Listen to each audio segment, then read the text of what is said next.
Hello students. तो आज हम पढ़ेंगे pressure. What is the pressure? Pressure is perpendicular force upon area. Perpendicular force क्या होता है? जो प्लेन के परपेंडिकुलर लगता है। ठीक है, जिस प्लेन पे कोई चीज़ रखी हुई है उसके परपेंडिकुलर जो फोर्स आएगा, कंपोनेंट आएगा, उसे हम बोलते हैं परपेंडिकुलर फोर्स। इसको दूसरा नेम भी हम दे सकते हैं, थ्रस्ट बोलते हैं इसको।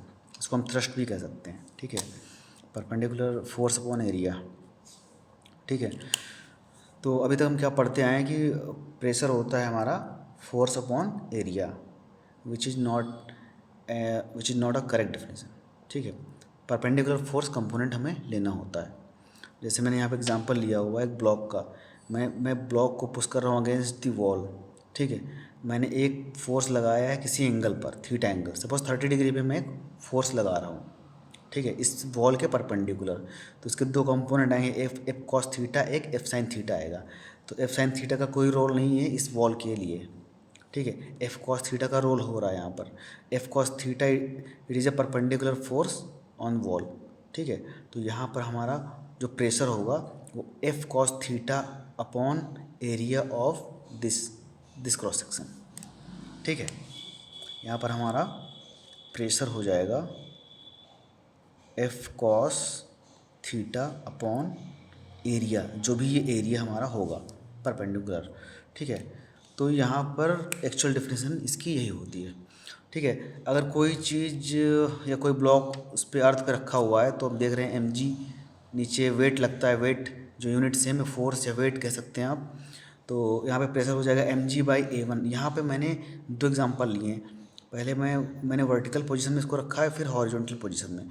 तो वर्टिकल पोजीशन में जो रखा है तो इसका जो क्रॉस सेक्शन एरिया आ रहा है, जो ग्राउंड पे क्रॉस सेक्शन एरिया आ रहा है वो A1 है, which is lesser than A2। ठीक है, वो A2 से कम है। तो A1 कम है और A2 यहाँ पर ज़्यादा है। बट देख रहे हैं आप mg तो सेम है, वेट तो सेम रहेगा दोनों का। तो जब एरिया यहाँ पर कम है तो यहाँ प्रेशर ज़्यादा आने वाला है। सपोज एरिया 4 मीटर स्क्वायर है, यहाँ पर एरिया ज़्यादा 8 मीटर स्क्वायर है। ठीक, तो इसका प्रेशर कम आएगा, इसका प्रेशर ज़्यादा आएगा।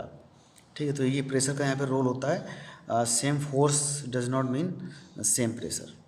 ठीक, अब बात करते हैं एटमॉस्फेरिक प्रेशर की। एटमॉस्फेरिक प्रेशर क्या होता है? देखिए, हमारे चारों तरफ सराउंडिंग है। ठीक है, तो ये सराउंडिंग एग्जिस्ट करता है प्रेशर ग्रेविटी की वजह से। ठीक है, ग्रेविटी की वजह से ये ग्रेविटी एटमॉस्फेयर को अपनी तरफ पुल करती है, जिसके कारण ये प्रेशर बनता है। ठीक, इसमें क्योंकि एयर नाइट्रोजन एयर हो गया, एयर मिक्सचर होता है nitrogen oxygen and other gases का, तो ये पुल करता है। एंड अदर गैसेस भी होती हैं जो उनको अर्थ की तरफ पुल होती हैं, वो जिसकी वजह से प्रेशर ही जनरेट होता है हमारा। तो उसमें लेयर मान लेते हैं, कई सारी लेयर होती हैं। ठीक है, तो ये लेयर, अगर एक लेयर का वेट कुछ है, उसके ऊपर का वेट कुछ है, क्योंकि वेट तो होगा ही, क्योंकि मास है एंड ग्रेविटी भी है, वॉल्यूम भी है, तो वेट तो होना ही है। तो इसी की वजह से अब उसी को हम अगर डिवाइड कर दें एरिया से तो प्रेशर बन जाएगा। तो 1 एटमॉस्फेरिक प्रेशर की वैल्यू क्या होती है? इतना बड़ा एयर कॉलम हमारे ऊपर है, बहुत बड़ा, कई किलोमीटर्स में है ये। तो इतना बड़ा एयर कॉलम हमारे ऊपर है, इतने एयर का वेट लेके हम चल रहे हैं, तो प्रेशर हमारे ऊपर कितना आ रहा है इस चीज़ का? 101,325 pascal, around 1 lakh pascal. Pascal की इसकी प्रेशर की यूनिट पास्कल होती है। पास्कल मीन्स 1 न्यूटन पर मीटर स्क्वायर। ठीक है, 1 पास्कल इक्वल टू 1 न्यूटन पर मीटर स्क्वायर। सपोज एक मैंने ये क्रॉस सेक्शन लिया है। ठीक है, मान लीजिए ये स्क्वायर है। ठीक है, ग्राउंड ये स्क्वायर है और इसका एरिया है 1 मीटर स्क्वायर। 1 × 1, साइड 1 है और 1 मीटर स्क्वायर एरिया है। तो इस पर जो प्रेशर लगेगा वो कितना लग रहा है? वो कितना लग रहा है? 10⁵ पास्कल। ठीक है, इस पर इतना प्रेशर लग रहा है। तो हम ये मान सकते हैं कि अब इस पर इतना प्रेशर है, तो अगर हम इस फॉर्मूले से देखें तो एरिया 1 आ रहा है। एरिया 1 आ रहा है, तो इतना अगर प्रेशर है तो कितना वेट हो जाएगा? लगभग 10,000 न्यूटन का वेट हो जाएगा। इतना फोर्स लग रहा है ओनली 1 मीटर स्क्वायर एरिया पे।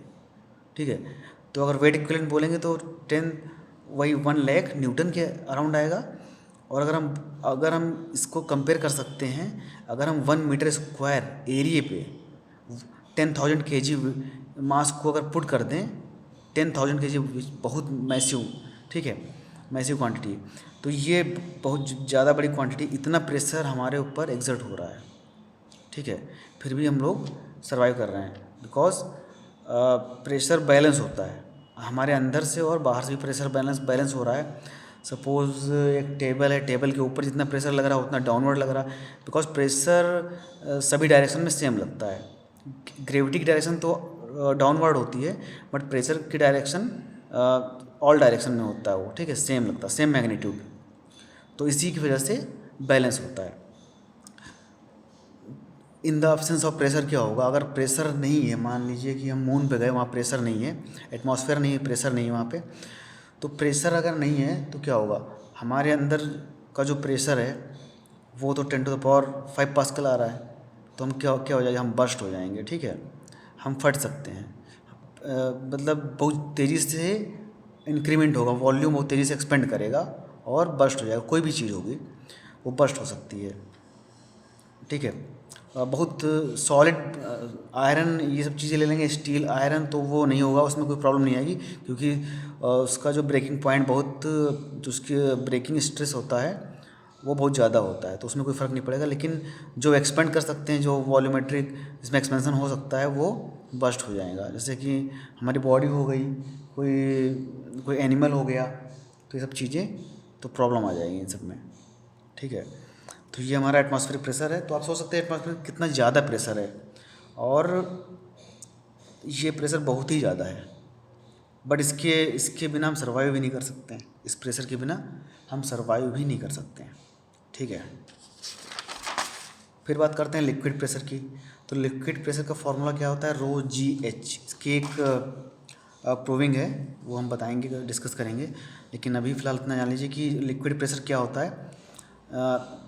वाटर के सरफेस से हम अंदर की तरफ डेप्थ लेते हैं, ठीक है, बॉटम से नहीं लेते हैं, वाटर के सरफेस से डेप्थ लेंगे, जितना हम नीचे जाएंगे उतना हमारे पर प्रेशर एक्सर्ट होगा ρGH के अकॉर्डिंग। रो क्या है, डेंसिटी ऑफ द मीडियम, ये फ्लूइड है, ये लिक्विड कोई मान लीजिए इसको वाटर है, तो वाटर की डेंसिटी 1000 kg/m3 है। तो अगर सपोज करिए H 10 मीटर है, H = 10 मीटर, तो प्रेशर कितना आ जाएगा, 10⁵ आ रहा है। अगर 10 मीटर डेप्थ पे ही हम ओनली 10 मीटर की डेप्थ पे ही जा रहे हैं, तब भी हमारे ऊपर लगभग 1 एटमॉस्फेरिक प्रेशर लग रहा है, नहीं 10⁵ पास्कल का प्रेशर एग्जर्ट हो रहा है, और प्लस ऊपर का एयर का प्रेशर, मतलब डबल हो गया ना, PA + PA, ठीक है।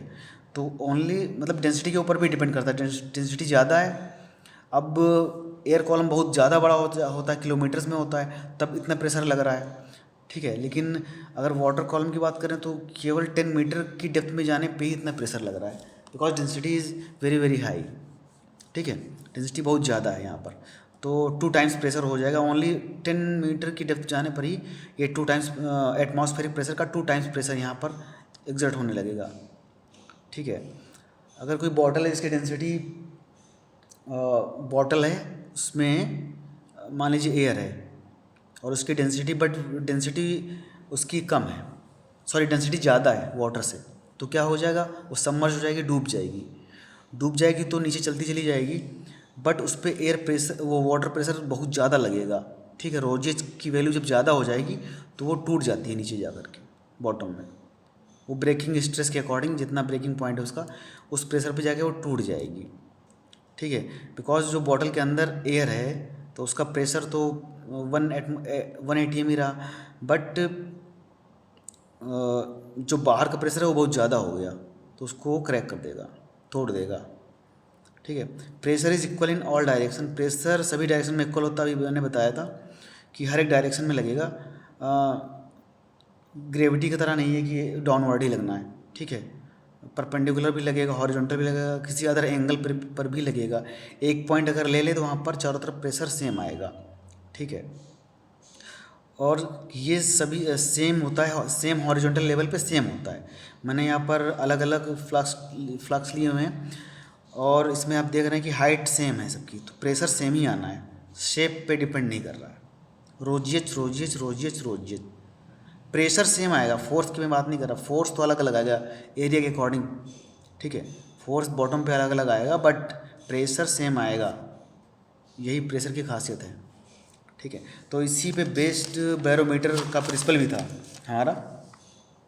तो बैरोमीटर में क्या हुआ कि एक हमने टेस्ट ट्यूब लिया जिसमें मरकरी फिल किया और उसको इन्वर्ट करके एक फ्लास्क थी उसमें जिसमें मरकरी पहले से ही फिल था, तो उसमें हमने इन्वर्ट करके इसको पुट कर दिया। तो ये मरकरी धीरे धीरे डाउन आ जाएगा, 76 सेंटीमीटर से अबव हाइट होनी चाहिए, तो धीरे धीरे डाउन आएगा और 76 पे जा कर के रुक जाएगा। ठीक है, 76 पे जाकर रुक जाएगा। ऐसा क्यों हुआ? बिकॉज यहाँ पे प्रेशर, एटमॉस्फेरिक प्रेशर बाहर लग ही रहा है, डाउनवर्ड यहाँ पर। बट अभी मैंने बताया कि सेम हॉरिजॉन्टल लेवल पे सेम होना चाहिए। बट यहाँ पर क्या हो रहा है, यहाँ पर तो एयर थी, एटमॉस्फेरिक प्रेशर लग रहा था, बट जब ये मरकरी थोड़ा सा नीचे आया तो यहाँ वैक्यूम क्रिएट हो गया, और वैक्यूम क्रिएट मतलब प्रेशर जीरो। ठीक है, प्रेशर जीरो हो गया, तो यहाँ तो एटमॉस्फेरिक प्रेशर लग नहीं रहा। अगर सपोज़ करिए कि ये पूरा मरकरी इसमें चला आता, तो अगर पूरा मरकरी चला आता तो यहाँ तो वैक्यूम है, यहाँ पर तो जीरो प्रेशर है, तो यहाँ सी पॉइंट पे जीरो प्रेशर होता। पर यहाँ पर तो 10⁵ पास्कल, यहाँ 10⁵, तो वो रूल वायलेट हो जाता है हमारा। कौन सा? कि सेम हॉरिजॉन्टल लेवल पे सेम प्रेशर एग्जर्ट करता है। ठीक है, तो इसके लिए क्या हुआ कि मरकरी को 76 सेंटीमीटर की हाइट पे जाना पड़ा।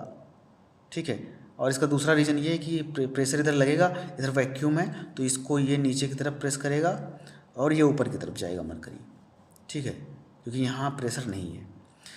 अब हम निकाल सकते हैं, मैंने बोला कि हाइट लेते हैं सरफेस से, तो सरफेस से हाइट बॉटम की तरफ लेंगे, तो रोजीज इसमें लगा देंगे, अप्लाई करेंगे रोजीज, तो यही हमारा 10⁵ पास्कल आएगा। इसी से मेजरमेंट किया गया था। ठीक है, वैसे मैनोमीटर से एग्जैक्ट वैल्यू आती है, इसमें थोड़ा बहुत वेरिएशन हो जाता है। तो 10⁵ पास्कल आएगा। इसकी डेंसिटी काफ़ी हाई होती है। वाटर कॉलम इसलिए नहीं लिया क्योंकि वाटर कॉलम के लिए ये जो ट्यूब थी इसको 10.3 मीटर का होना चाहिए था। इसमें वैल्यू रख करके निकाल सकते हैं। जब 10.3 रखेंगे और डेंसिटी रखेंगे 1000, तब हमारा 10⁵ पास्कल आएगा। तो काफ़ी कन्वीनियंट नहीं रहेगा वो वाटर कॉलम, इसलिए मरकरी कॉलम लेते हैं हम। तो ये बैरोमीटर का यूज़ होता है प्रेशर को मेजर करने में, और 1 एटम इक्वल टू 10⁵ पास्कल। इसी बैरोमीटर के अकॉर्डिंग हम लोग इसको निकाल पाए थे। Thank you.